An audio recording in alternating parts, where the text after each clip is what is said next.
Dragi membri și abonați ai comunității Vocea Creștinilor, am un anunț foarte important pentru voi. Începând de ieri, canalul nostru de YouTube Vocea Creștinilor și-a recăpătat dreptul de monetizare, inclusiv posibilitatea de a primi susținere din partea membrilor prin programul de membership.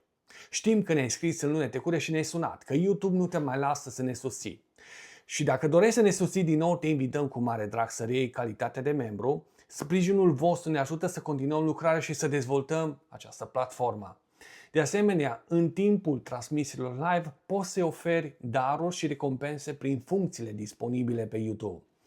Noi ne vom continua misiunea cu aceeași dedicare, făcând ceea ce Dumnezeu ne-a chemat să facem. Să fim o voce și să ducem mesajul speranței până la marginile pământului. Mulțumim din inimă pentru rugăciuni, încurajări și pentru fiecare formă de susținere. Dumnezeu să te binecuvânteze!